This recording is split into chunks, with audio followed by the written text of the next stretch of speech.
12월 26일 금요일입니다. 오늘 우리에게 주시는 하나님의 말씀은 요한계시록 22장 7절로부터 15절까지 말씀입니다. 보라, 내가 속히 오리니 이 두루마리의 예언의 말씀을 지키는 자는 복이 있으리라 하더라. 이것들을 보고 들은 자는 나 요한이니 내가 듣고 볼 때에 이 일을 내게 보이던 천사의 발 앞에 경배하려고 엎드렸더니 그가 내게 말하기를, 나는 너와 내 형제 선지자들과 또 이 두루마리의 말을 지키는 자들과 함께 된 종이니 그리하지 말고 하나님께 경배하라 하더라. 또 내게 말하되 이 두루마리의 예언의 말씀을 임봉하지 말라. 때가 가까우니라. 불의를 행하는 자는 그대로 불의를 행하고 더러운 자는 그대로 더럽고 의로운 자는 그대로 의를 행하고 거룩한 자는 그대로 거룩하게 하라. 보라, 내가 속히 오리니 내가 줄 상이 내게 있어 각 사람에게 그가 행한 대로 갚아주리라. 나는 알파와 오메가요 처음과 마지막이요 시작과 마침이라. 자기 두루마리를 빠는 자들은 복이 있으니 이는 그들이 생명나무에 나아가며 문들을 통하여 성에 들어갈 권세를 받으려 함이로다. 개들과 점술가들과 음행하는 자들과 살인자들과 우상 숭배자들과 및 거짓말을 좋아하며 지어내는 자는 다 성 밖에 있으리라. 아멘. 오늘 본문 앞부분에서는 새 예루살렘에 관하여 설명합니다. 그곳에는 하나님과 및 어린 양의 보좌로부터 생명수가 흘러나와 강을 이루는데요. 그 강 좌우의 나무들이 열매를 맺고 그 나무의 잎사귀들은 만국을 치료한다고 말씀합니다. 또 그곳에는 다시는 저주가 없을 뿐만 아니라 주님의 얼굴을 보게 되고 주님의 영광의 빛으로 인하여 이 세상에서 빛을 발하는 햇빛이나 등불이 필요 없다, 그렇게 말씀합니다.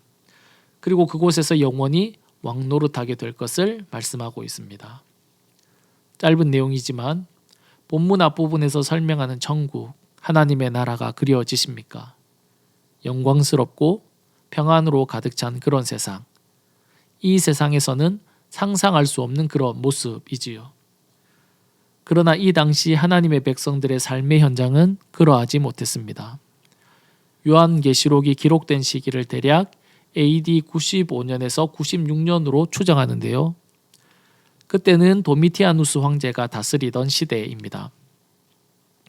이 도미티아누스는 자신을 가리켜 나는 사람이 아니다, 나는 신이라고 말했던 사람입니다. 그러면서 백성들에게 자신을 숭배하게 했지요. 그런데 이런 사실을 받아들일 수 없는 사람들이 있었습니다. 바로 그리스도인입니다. 하나님 외에는 다른 신을 믿을 수 없고 고백할 수 없었습니다. 이런 그들을 도미티아누스 황제는 핍박할 뿐만 아니라 잔인하게 죽였습니다. 이로 인해 박해와 탄압을 피해 많은 그리스도인들이 지하 동굴, 카타콤으로 숨어 들어갔습니다. 이런 고난과 어려움 가운데 있는 그리스도인들을 향하여 오늘 본문 7절에서 이렇게 말씀합니다. 보라, 내가 속히 오리니, 내가 속히 오겠다는 것입니다. 여기서 속히 온다는 것은 반드시 급속히 온다는 확실성과 긴박성을 뜻합니다. 이어서 이 두루마리의 예언의 말씀을 지키는 자가 복이 있다 말씀합니다. 요한계시록을 시작하면서는 이 예언의 말씀을 읽는 자와 듣는 자와 그 가운데 기록한 것을 지키는 자가 복이 있다고 말했습니다. 그런데 오늘 본문에서는 이 두루마리의 말씀을 지키는 자가 복되다 하십니다. 읽는 자와 듣는 자가 빠져 있는데요. 이유는 이미 우리는 요한계시록을 시작하면서 지금까지 읽어왔고 들어왔습니다. 그러기에 이제는 지키는 것만 남았기 때문에 지키는 자가 복되다, 그렇게 말씀합니다. 또한 지키는 자가 복되다는 의미는 말씀은 단지 지식과 정보로 여기는 것이 아니라 우리들의 삶의 현장에서 살아내는 것을 의미합니다. 하나님의 말씀대로 살아내는 것은 사실 쉽지 않지요. 그러기에 우리는 상황이나 환경을 탓하기보다는 끝까지 인내하며 곧 오신다는 주님의 약속을 신뢰함으로 끝까지 말씀을 기초로 한 삶의 태도를 가져야 합니다. 삶으로 살아내는 것이 무엇인지 8절과 9절에서 설명하고 있습니다.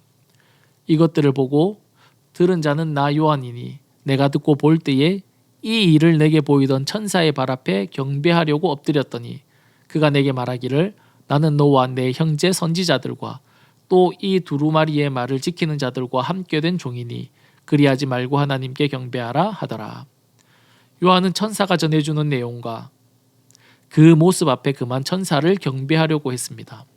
그러자 천사는 자신도 종에 불과하다고 표현하면서 하나님만 경배하라고 말합니다. 도미티아누스 왕제는 자신을 신격화해 자신을 섬기라고 강요했습니다. 그러나 경배받으실 분은 오직 하나님 한 분뿐이라는 사실입니다. 우리가 대단하다고 여길 수 있는 천사까지도 하나님께 경배해야 하는 존재입니다. 오늘 살아가는 우리 역시 마찬가지입니다. 이 시대의 왕은 우리 자신들입니다. 우리의 욕망과 우리의 욕심, 우리의 자신이 주인 되어서 살아가는 시대에 우리가 진정으로 섬기고 경배해야 할 분은 오직 하나님 한 분이라는 사실을 기억하며 살아갈 수 있기를 바랍니다. 10절에서는 두루마리 예언의 말씀을 임봉하지 말라고 합니다. 다니엘서를 보면 마지막 때까지 간수하고 봉함하라 하셨습니다. 그런데 오늘 본문에서는 임봉하지 말라고 말씀합니다. 왜냐하면 때가 가깝기 때문입니다. 그러기에 하나님의 말씀을 감추지 말고 드러내라는 것입니다. 많은 사람에게 이 하나님의 말씀을 알리기 위함입니다. 11절은 이렇게 말합니다. 불의를 행하는 자는 그대로 불의를 행하고 더러운 자는 그대로 더럽고 의로운 자는 그대로 의를 행하고 거룩한 자는 그대로 거룩하게 하라. 그대로라는 단어를 반복해서 사용하고 있습니다. 이것은 삶의 방향성을 보여주고 있습니다. 삶의 방식이 습관화되고 굳어져 버린 모습을 보여주고 있습니다. 사소한 우리의 습관들이 결국은 우리의 삶의 태도와 모습을 만들어 버린다는 것을 경고하는 것입니다. 그러기에 우리는 오늘 지금 당장 거룩함을 선택해야 함을 알려줍니다. 지금의 습관이 결국 나 자신을 만들기 때문입니다. 그러면서 주님은 마지막에 우리의 행한 대로 갚아주신다고 말씀합니다. 13절에서 주님은 처음과 마지막, 시작과 끝을 정하시는 분이라고 말씀하시면서 성에 들어가는 자들과 그렇지 못한 자들을 구별하십니다. 성에 들어가는 자들은 자기의 두루마리를 빠는 자들이며 들어가지 못하는 자들은 하나님 앞에 온갖 악을 행한 자들입니다. 두루마리를 빤다는 것은 요한계시록 7장 14절을 보면 어린 양의 피에 그 옷을 씻어 희게 하였느니라. 예수 그리스도의 대속적인 죽음에 근거하여 지속적으로 회개를 두루마리를 빠는 것으로 표현하고 있습니다. 반면에 성 안에 들어가지 못하고 밖에 서 있어야 하는 자들은 악을 행하는 자라는 것을 보여줍니다. 히브리서 11장 믿음장을 보면 믿음으로 살았던 인물, 용사들의 이름이 기록되어 있습니다. 믿음으로 놀라운 기적을 일으킨 인물도 있지만 말없이 묵묵히 믿음을 선택하여 조롱받고 채찍질 당하고 결박되고 옥에 갇히고 심지어 돌에 맞고 칼에 죽임당하고 유리하고 궁핍과 환난과 학대를 받지만 믿음을 지킨 사람들도 이 믿음의 장에 언급되어 있습니다. 예수 믿는 것으로 좋은 것을 누릴 수 있지만 그렇지 못한 경우가 훨씬 많이 있을 겁니다. 그럼에도 불구하고 주님은 내가 속히 오리니 이 두루마리의 말씀을 지키는 자가 결국 복되다 말씀합니다. 우리 주님은 반드시 오십니다. 그날에 부끄러움 없이 주님을 맞이하기 위해 오늘 하루 거룩함과 인내로 채워가는 저와 여러분의 삶이 되기를 간절히 축복합니다. 기도하겠습니다. 사랑과 은혜가 풍성하신 하나님 아버지, 요한계시록의 말씀을 통해 우리에게 새 예루살렘을 보여주시고 내가 속히 오리라 약속해 주시니 감사합니다. 오직 믿음으로 살았던 선진들의 삶을 기억하며 오늘 하루도 우리에게 주어진 삶 가운데 믿음으로 설 수 있도록 도와주시옵소서. 우리가 서 있는 곳에서 거룩을 선택하게 하시고 날마다 어린 양의 보혈에 우리의 두루마리를 빠는 회개의 삶을 쉬지 않게 하옵소서. 세상 속에서 믿음을 지키느라 때로는 손해보고 때로는 조롱받으며 때로는 궁핍과 환난을 겪는 성도들이 있습니까? 내가 줄 상이 내게 있어 각 사람에게 행한 대로 갚아주리라 말씀하신 주님의 약속을 붙들고 다시 일어서게 하옵소서.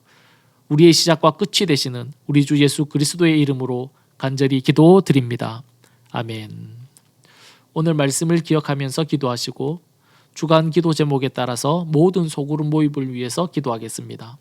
다락방 모임, 전도회, 모든 모임마다 예수 안에서 한 가족과 같이 은혜를 나누는 모임이 되도록 우리 교회 안에 소외되는 영혼 없이 사랑 많은 가정 같은 교회가 되도록 다락방을 섬기는 순장님들과 교회를 책임지고 섬기는 장로님들을 위해서 합심하여 기도하겠습니다.